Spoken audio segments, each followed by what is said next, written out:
Assalamualaikum dan salam sejahtera. Anda bersama saya Nina Rosman dan anda sedang menyaksikan Pantau Kerajaan Baharu PKB dan semalam sidang media penerbitan Indeks Harga Pengguna IHP oleh Menteri Ekonomi Rafizi Ramli telah menjadi tumpuan berikutan isu harga barang dan makanan mahal sedang hangat diperdebatkan kebelakangan ini. Pada masa sama, beliau turut beri penekanan untuk pastikan semua pihak termasuk sikap pengguna atau pembeli peka kepada soal turun naik harga barang agar dapat lahirkan suasana jelas apabila isu tersebut merangkumi sebarang penurunan atau peningkatan dari segi kos harga barang dapat diterjemahkan secepat mungkin. Oleh itu, ia begitu penting untuk pengguna fahami setiap komponen penting dalam kawalan harga barang dan mampu bandingkan antara angka inflasi yang memantau harga semua barang dengan harga yang dibayar bagi barang dan makanan yang selalu dibeli di restoran dan kedai runcit dan pelbagai lagi. Tambah Menteri Ekonomi, ini adalah jurang yang perlu diatasi dalam apa yang perlu dibayar rakyat dengan kos input yang ditunjukkan. Sudah sedia dalam talian untuk mengulas lanjut mengenai perkara ini adalah Profesor Emeritus Dr. Barjoya Bardai, merupakan penganalisis ekonomi. Terima kasih Prof kerana sudi bersama kami pada kali ini. Terima kasih Cik Nina menjemput saya. Baik, Prof, ini isu kenaikan harga barang ni adalah antara isu yang hangat diperbincang antara rakyat ketika ini kerana rakyat adalah antara penerima kesan terbesar apabila berlakunya kenaikan harga barang.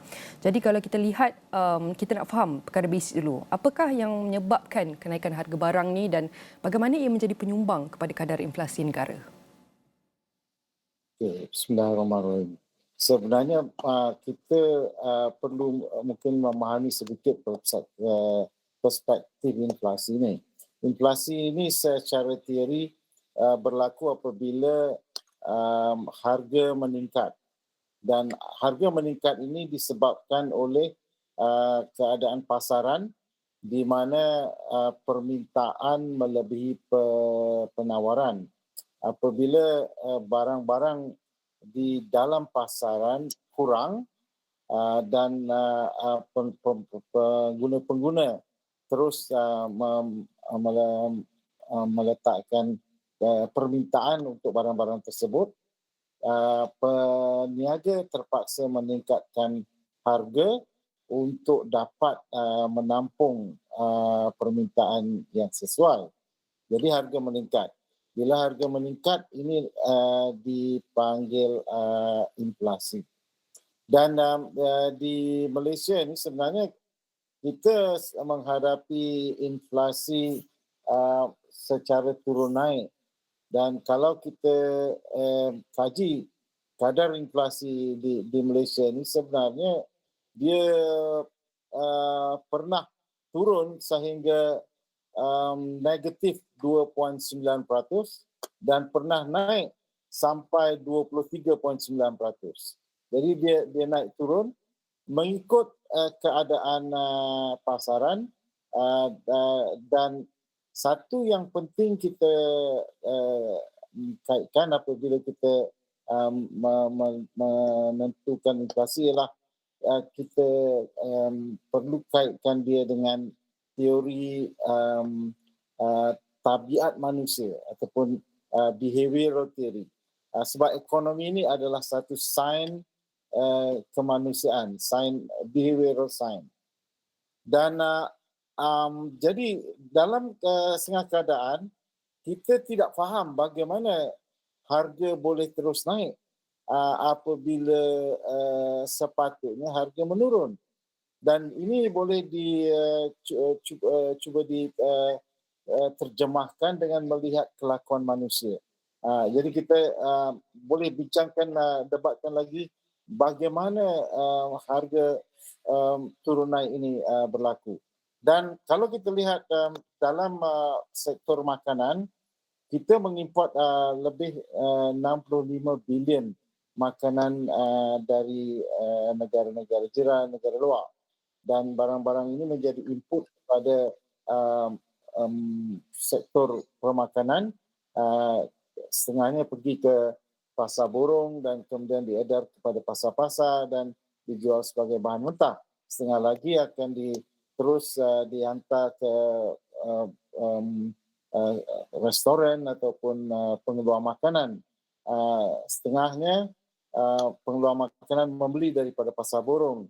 setengahnya membeli daripada pasar biasa. Jadi kita melihat sebenarnya harga atau kos kepada pengendali restoran ataupun penjual makanan siap adalah berbeza-beza, dan kerana kos berbeza-beza ini kita tidak boleh menyamakan keadaan, mengatakan apabila harga keseluruhan menurun, harga barang-barang makanan pun sepatutnya menurun.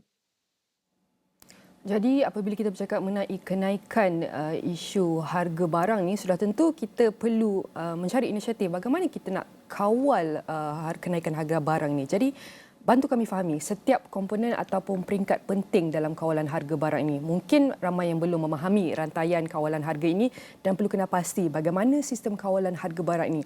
Tapi sebelum itu kita nak mulakan dengan dari perspektif dasar ataupun polisi. Bagaimana kita boleh fahami peranan kerajaan dan kepentingannya dalam Akta Kawalan Harga Barang ini, Prof? Okay. Kita mengamalkan sistem pasaran bebas ataupun free market system.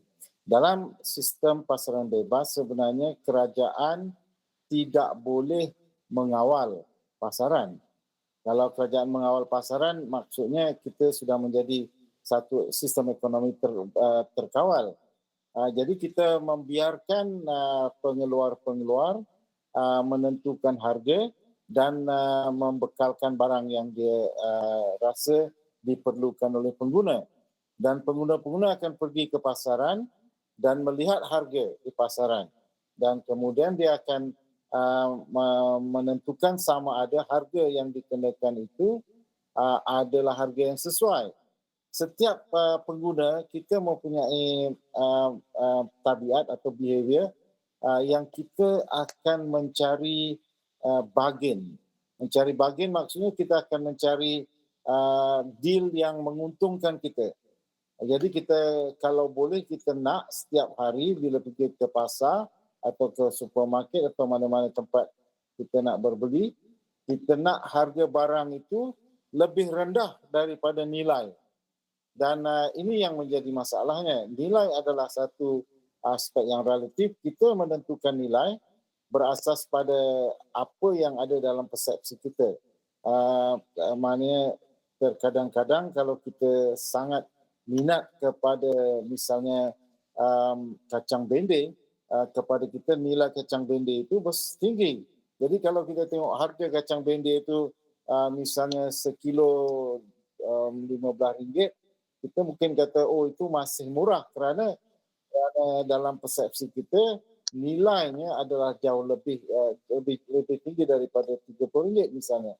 Jadi kita akan menggunakan budi bicara kita menentukan bahawa setiap kali kita berbelanja dan mendapat keuntungan ataupun apa dia panggil, kita make a bargain.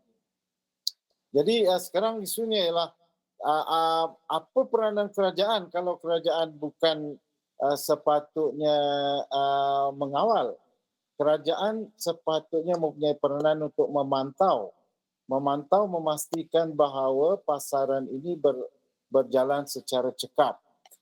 Apa yang didefinisikan sebagai cekap di sini ialah di mana urusan jual beli ditentukan dengan baik melalui proses permintaan dan penawaran. Dan apabila permintaan dan penawaran berjumpa, ia akan menentukan harga dan kuantiti yang akan dijual. Cuma apa yang dipantau oleh kerajaan ialah aktiviti yang menyalahi prinsip pasaran.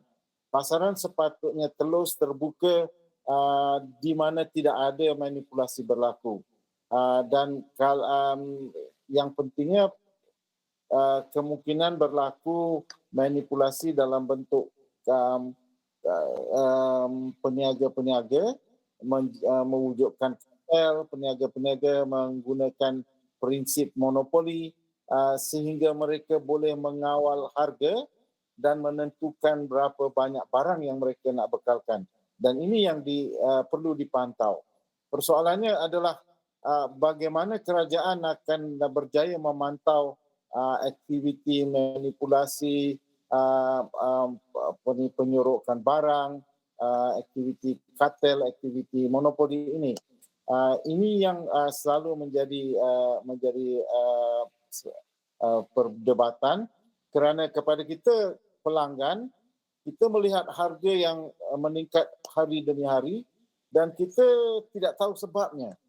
Kita tengok harga ayam meningkat terus dan kita kata satu-satunya dan kita baca bahawa pengeluar ayam di Malaysia mengeluarkan jumlah ayam yang lebih besar daripada keperluan penduduk.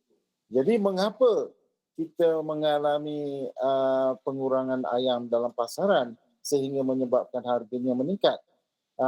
Jadi kita terus mengatakan ini masalah kerajaan tidak melakukan aktiviti pemantauan yang baik dan mengambil tindakan ke atas kartel ataupun usaha manipulasi pasaran misalnya. Prof, bercakap mengenai memantau, sudah tentu bukan mudah untuk kita memantau ataupun kerajaan memantau apa itu penyorokan barang ataupun kartel. Perlu banyak usaha dan kalau kerajaan nak tambah lebih banyak perkara ini dalam Akta Kawalan Harga Barang, maksudnya kalau kita nak kawal semuanya, ada beberapa perkara yang perlu kita berhati-hati dalam perkara ini. Antaranya kalau nak tambah banyak pemantauan di setiap peringkat ataupun komponen, bermaksud kena tambah penguatkuasa dan perlu tambah gaji. Jadi ini terkesan kepada pengguna. Pengguna terpaksa membayar lebih juga melalui cukai untuk bayar penguatkuasa. Adakah doktor setuju dengan perkara ini dan persoalannya sekarang pemantau sedia ada ni tidak cukup ke untuk memantau dengan cekap harga barang sekarang atau doktor punya pandangan lain mengenai perkara ini? Saya merasakan sebenarnya di zaman industri revolusi 4.0 ini di mana big data analytic merupakan aspek yang penting dalam kehidupan, kita sebenarnya tidak perlu memantau secara fizikal hari-hari sepanjang masa. Kita boleh menggunakan teknologi big data ini untuk mengawal harga. Dan semalam yang berhormat Menteri mengumumkan bahawa Jabatan Statistik mengumpul data dari 38 juta sumber. Jadi maknanya sebenarnya usaha ini ada dilakukan. Cuma mungkin dia tidak dilakukan dengan cukup sistematik sehingga membolehkan data diperoleh secara terbuka dan telus oleh semua pihak. Dan sepatutnya pada masa ini kita perlu mempunyai satu kaedah untuk mempamerkan seberapa banyak data kepada setiap pengguna untuk membolehkan pengguna bertindak lebih rasional. Saya bagi contoh, kalau kita misalnya melihat harga ayam kalau kita bandingkan harga ayam di pasar-pasar yang berbeza, di supermarket, minimarket, hypermarket yang berbeza, kita akan dapati harga ayam ni berbeza-beza. Mungkin dia kata kualitinya berbeza, tapi perbezaannya kadang-kadang menjangkau sampai lebih daripada 15 hingga 20%. Kenapa ini berlaku? Ialah kerana ada berlaku apa yang dipanggil information asymmetry ataupun kegagalan maklumat yang telus di antara pihak-pihak. Sehingga kan mereka tidak menyadari bahawa ada tempat lain yang lebih murah, tapi kerana mereka telah terbiasa membeli di satu tempat itu, mereka terus membeli di satu tempat itu walaupun harga di tempat itu tidaklah harga yang terbaik. Baik Prof, kalau kita perlu kita berbakikan seminit lagi, kita akan nak sambung lagi banyak perkara. Kita nak lihat bagaimanakah kita nak dapat analisa rangkaian proses pengeluaran barang, di manakah yang menyebabkan peningkatan ataupun penurun kos ini dan apa yang boleh dikurangkan dan bagaimana kita dapat kurangkan. Kita akan sambung selepas ini. Pantau Kerajaan Baru berhenti rehat seketika, kita kembali selepas ini.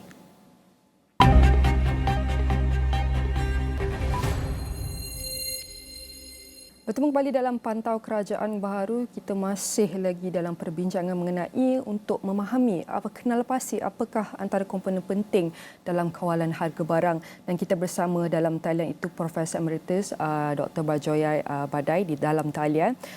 Prof, kita nak sambung perbualan tadi di mana Prof ada berkata mengenai kita tiada data-data yang tulus untuk kita lihat bagaimana kenaikan ataupun penurunan ini. Jadi macam mana kita nak dapatkan analisa rangkaian proses pengeluaran barang makanan ini? Di mana kos yang menjejaskan kenaikan? Apa yang boleh dikurangkan dan seterusnya dapat mengurangkan harga? Adakah komponen ataupun peringkat pemahaman ini perlu difaham oleh agensi pihak kerajaan sahaja? Ataupun perkara ini perlu dijelaskan di peringkat pengguna, pengeluar, pemproses dan semua orang, ataupun kita nak dapatkan sumber bagaimanakah kenaikan, di manakah penyebab kenaikan, pengurangnya, adakah disebabkan kita kekurangan sumber untuk mendapatkan data-data tulus ini? Bagaimana Prof? Okay, terima kasih Cik Nina. Sebenarnya kita boleh mengumpul data dan data sudah ada data asasnya dan kita boleh tambah data asas ni. Hari ini contohnya kita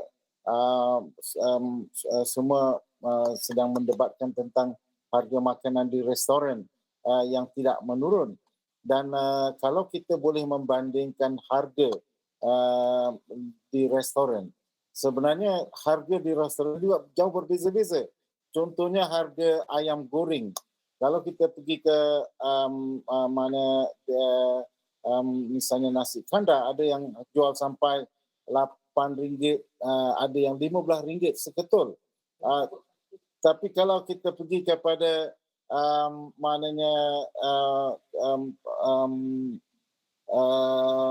restoran makanan segera, ada yang menjual pada RM8, ada yang menjual pada RM6, dan ada restoran makanan segera tempatan yang menjual RM5 saja. Kalau kita pergi ke kedai mamak, ada yang jual RM4.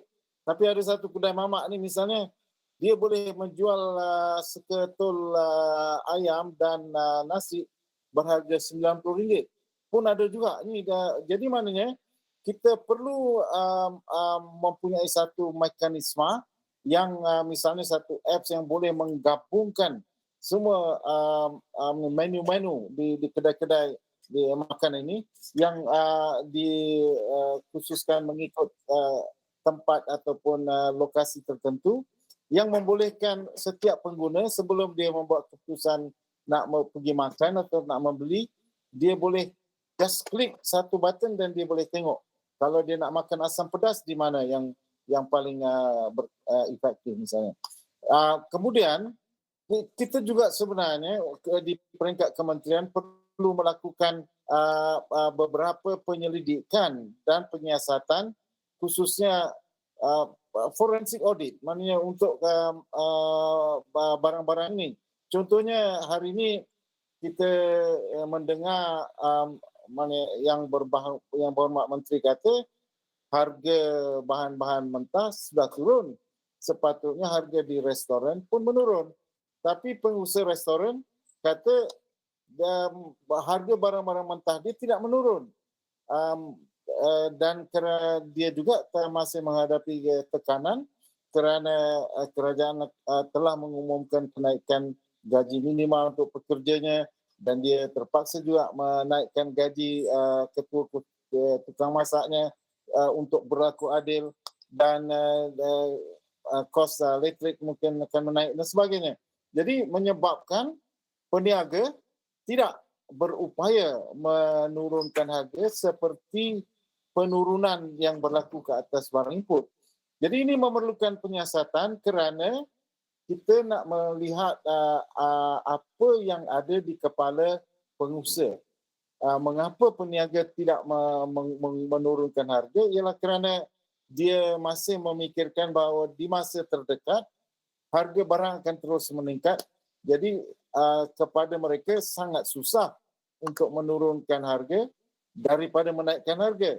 Kalau kosnya meningkat, dia dengan cepat boleh menaikkan harga. Tapi kalau kos menurun, dia akan berfikir banyak kali kerana dia menjangka harga akan meningkat semula dalam waktu yang terdekat. Jadi perlu beberapa penyiasatan forensik audit dilakukan untuk beberapa aspek rantaian bekalan, pengeluaran dan sebagainya untuk memastikan di mana sebenarnya berlaku kekangan di dalam harga ini.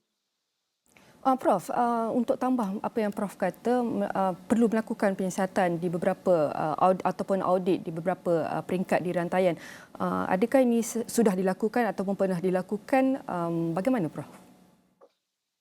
Saya kurang pasti kerana kalau ini nak dilakukan, misalnya kementerian yang khusus perlu mempunyai satu unit audit forensik misalnya yang secara berterusan melakukan audit ini untuk sebagai satu usaha untuk memantau dan meningkatkan kecekapan dalam sistem ini. Seperti Jabatan Hasil Dalam Negeri ada auditnya, dan Malaysian Productivity Center pun ada unit audit ini. So setiap kementerian perlu ada mempunyai pasukan audit sebegini. Baik, seperti yang Prof kata, setiap kementerian perlu ada audit seperti ini supaya kita dapat memantau dan teliti dan kenal pasti apa perkara usaha yang perlu dilakukan. Jadi kalau kita nak tengok, kita nak teliti juga daripada aspek lain, Prof, di mana kalau kita nak teliti nilai RM9 yang dikatakan sepatutnya tinggi, perlu diambil kira dengan geoekonomi kita sebagai net exporter dan kestabilan nilai tinggi komoditi utama. Mungkin ini pada tahap 20 tahun lepas, cuma jadi rendah sebab tiada keyakinan dalam leadership pimpinan politik. Adakah doktor setuju mengenai perkara ini? Kepimpinan mempengaruhi nilai komoditi utama kita juga? Okey, sebenarnya Cik Nina, kalau kita lihat kadar pertukaran kita sejak peralihan kuasa yang baru ini, dia telah meningkat dengan banyak. Ya, di satu masa kita kadar pertukaran kita sehingga RM4.50 satu US dollar. Kini sudah menjadi RM4.30, mungkin ada kalanya lebih rendah. Dan ini satu pencapaian yang besar kerana kita sedang menghadapi satu lagi cabaran apabila Federal Reserve di US sedang terus-menerus meningkatkan kadar OPR-nya. Dan apabila kadar OPR ditingkatkan, nilai US dollar menjadi semakin kokoh kerana permintaan ke atas US dollar meningkat dengan banyak. Tapi dijangkakan ini akan reda sedikit di pertengahan tahun ini. Federal Reserve sudah selesai dengan polisi peningkatan OPR-nya dan selepas itu kita akan lihat bahawa nilai US dollar akan semakin lemah membayangkan nilai sebenar. Dan apabila ini berlaku, apabila US dollar membayangkan nilai sebenar, kita akan melihat nilai ringgit akan mengukuh dengan banyak. Jadi kita boleh harapkan nilai ringgit boleh meningkat sehingga mungkin RM4 di pertengahan tahun ini. Jadi maknanya kalau nak dikaitkan dengan teori asas, apabila banyak FDI masuk ke Malaysia, apabila ekspor semakin meningkat, nilai ringgit akan mengukuh. Ini masih berlaku dan ini akan insya-Allah kembali menyata apabila kita menuju ke hujung tahun ini, insya-Allah. Baik, ini adalah antara aspek yang perlu kita beri tumpuan juga dalam meletak nilai kepada komoditi kita. Jadi, Prof, apakah langkah jangka panjang yang perlu kita teliti untuk pastikan keterjaminan bekalan makanan ini untuk memenuhi permintaan dan bantu kawal kenaikan harga barang pada masa akan datang?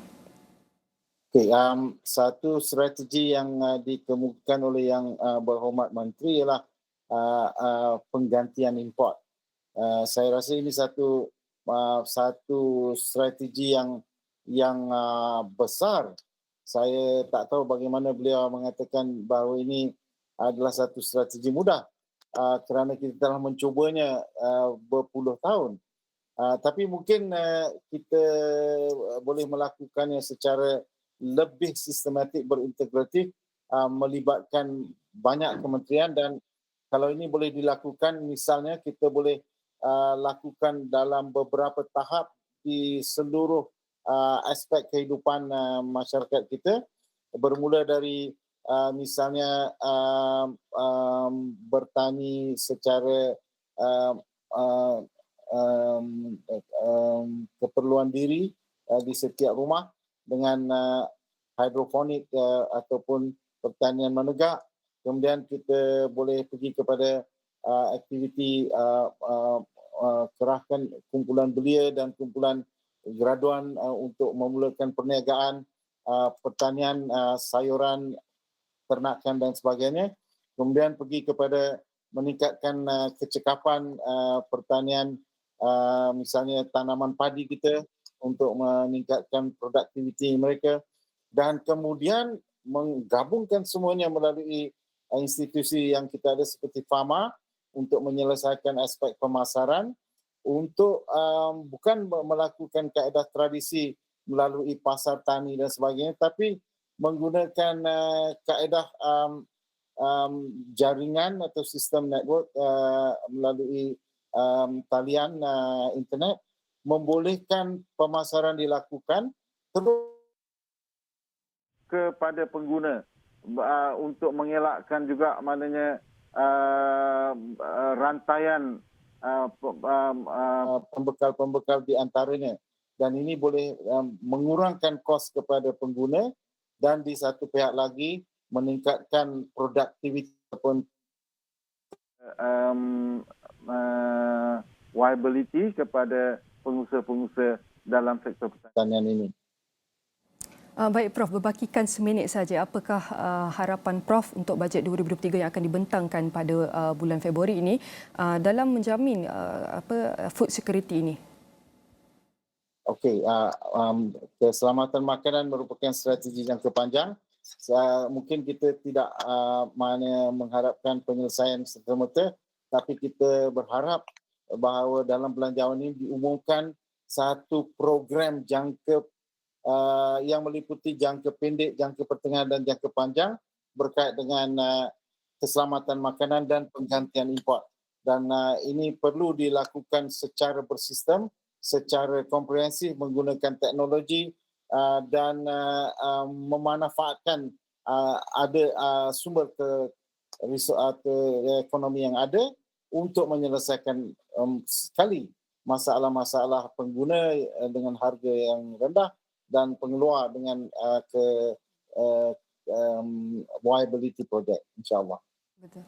Mungkin rakyat Malaysia kurang didedahkan dengan soal inflasi dan cara mengawalnya. Dan apabila isu kos sara hidup ini meningkat, menghimpit lagi kehidupan, sudah tentu banyak aspek yang perlu diteliti semula dengan mendalam dan mengenal pasti apa yang menjadi akar kepada permasalahan kita ketika ini. Dan bergerak ke hadapan, kita berharap agar negara dan rakyat lebih memahami perkara ini dan kejayaan dapat dipacu dalam setiap strategi yang kerajaan perkenalkan. Sekali lagi saya ucapkan terima kasih kepada Profesor Emeritus Dr. Barjoy Badai, penganalisis ekonomi. Sekian sahaja Pantau Kerajaan Baharu pada kali ini. Saya Nina Rosman, salam hormat.